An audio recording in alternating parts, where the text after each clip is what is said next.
Hey guys, hope everybody's doing great. Today, the video I'm going to talk about is very important. Fit after 50 rules every man should follow.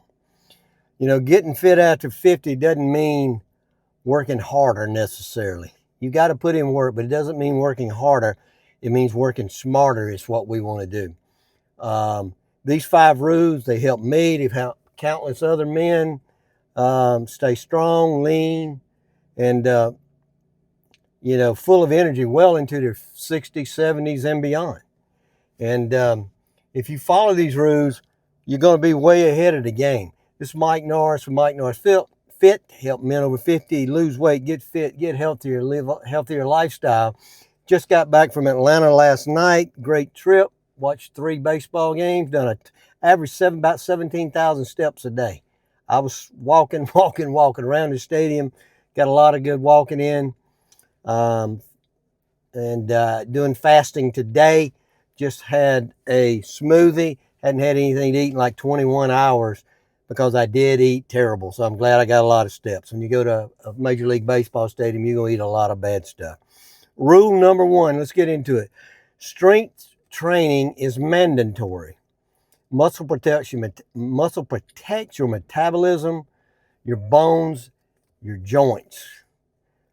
And you need to work out 2 to 4 times a week. Normally 2 times a week is a maintenance. Where you're at, you like where your body's at, and you just want to keep that. 2 times a week is good for maintenance. If you don't have but 2 days a week, do it though, regardless of what you're doing it for. Also, 4 times a week is best. 3 times is good. If I was working out 3 times a week, and I've had to do this before, I would do full body workout all 3 days. If I was doing a 4-day workout, a split, I would do 2 days upper body, 2 days lower body. That's what I would do, and that's what I've done in the past. And it doesn't matter. You can use dumbbells, you can use bands, you can use body weight, you can use machines at the gym. I don't really recommend barbells starting off if you're over 50 and you really don't have any experience lifting weights. It seems like the injuries I got with my shoulders and different things always came from using barbells. That's just me, and that's just it's up to you, but that's kind of a word of advice.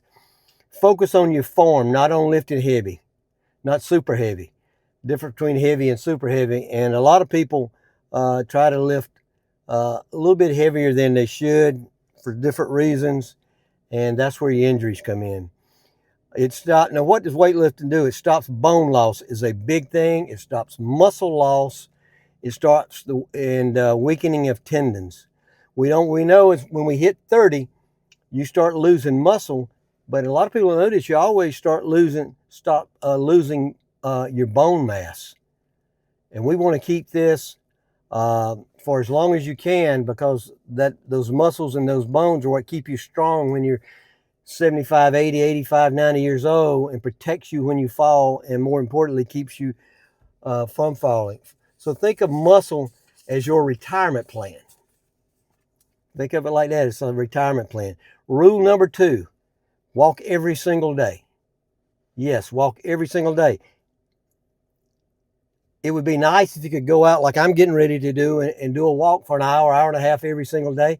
But I was just talking to a lady at the Smoothie King, one of the gals that works there, and I said, "You're losing more weight." And she said, "Yeah, I'm doing so much walking here." And I said, "Yeah, a lot of people don't realize it, but you get a ton of steps at your house and where you work.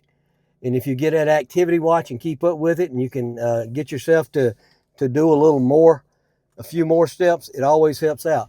But walking is low impact. It improves circulation. This is big. Improves your brain health and fat loss. All of this is proven by studies. At rest, when you're sitting around, 20% of your blood flows through your muscles. If you're a trained athlete, about 80% blood flow with the blood through your body. So you want to be as close to 80% as you can get. You don't want to be down there around that 20% sedentary where everything's clogged up, muscles not flowing I mean, blood's not flowing like it should. 30 minutes uh, and is minimum, I would say. 30 minutes to an hour. Work up to 30 minutes. Work up or get up to an hour. You can go a lot further than that, especially if you love it like I do. Recovery from workout is a big. Oh, I want to say try to hit 7 to 10,000 steps. I just read a study about that, and they say 7 to 10,000 steps is where you want to be. If you go a little bit further than that, that's fine too, 12, 14,000, but 7 to 10,000, or you can keep up with steps, or you can keep up with it by time, whichever way you want to do it. What you also want to do, a reason you want to walk after a workout is it helps with recovery from your workout and mental clarity. And walking does get you. I've talked about this before, the mental clarity I get from walking. A lot of answers that I'm kind of searching for in my mind seem to pop up when you're in the shower or when you're walking.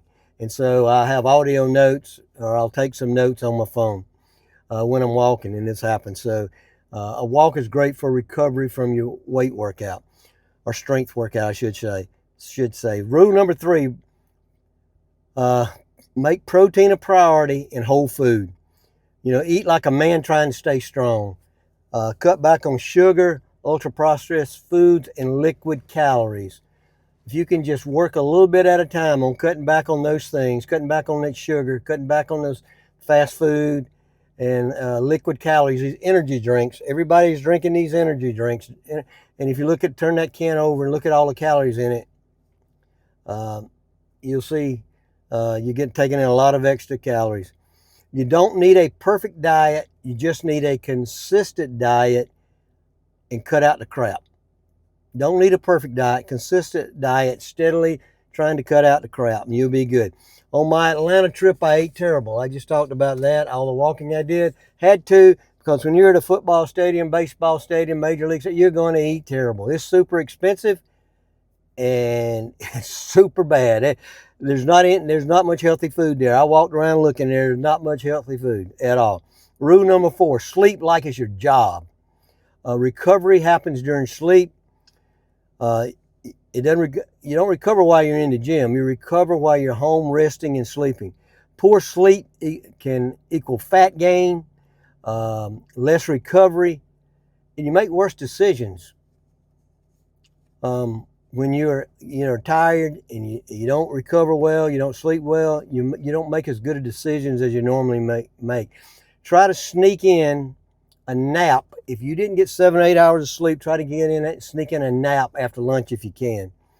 And that, as long as you get that 7 to 8 hours, just get it. I don't care how you get it. Try to get it, man. You want 7 to 8 hours of sleep. You want a dark room, a cool room. I think most men that I've talked to sleep better in a cool room. I know I do. And during you want a wake time, a time to go to sleep and a time to go to wake. If you do it about the same time every night, which I do, you'll sleep better. And that's a fact. And if you have a problem, and I've taken several different things, it seems that magnesium really helps. It's helping me lately. Rule number 5, last one, train for life, not your ego. Focus on your mobility, your core, your balance, your joint health. Today I did some good core work, mobility, balance with my kettlebells. I did some balance work along with a little chest work that I did. Skip ego lifts, trying to impress people. That means like a heavy bench press, heavy barbell bench press, or a heavy squat. You want to avoid unnecessary injuries. And it just seems like barbells, and people say, well, you got to know what you're doing. You got to have good form. It don't matter. When you get to be a certain age, you just get, barbells seem to hurt people. I'm sorry. It just happens. I see it all the time. And yeah, if you put a little bit too much weight on there, that's probably got something to do with it. But, we've got this big ego, man, and it gets us hurt. I suffer with that problem. Every 6 months, I hurt this shoulder. Every 6 months. I don't know. I don't know if it's ego. And I probably was doing too much stuff the last month, and I know why. That's probably the reason why I hurt my shoulder again, but I'll live through it. Be the guy who can move well, not just look good. You know, when you lift weights or do strength training, you get some muscle, you look better. But also, if you're doing mobility, core work, balance work, you'll move better. And that's the big thing when you get to be 75, 80, 85 years old, you won't. We're not here to impress 25-year-olds. We're here to stay capable for life. So fitness after 50 is not about doing more. It's about doing the right things consistently, 2 to 4 times a week, walking, doing all of these things consistently, eating more protein. So follow these 5 rules. You'll stay strong. You'll be mobile. You'll be ready for what life throws at you. And I honestly believe that. I know it's worked for me, and I think it'll work for you. So I just ask you, which one of these 5 rules do you need to focus on right now? Put it in the comments. Let me know what you need to focus on. Again, it's Mike Norris. Give the video a like, and of course subscribe if you're not a member. Excuse me, I would appreciate it. I'm getting closer to that 1,000 followers, and I need a few more.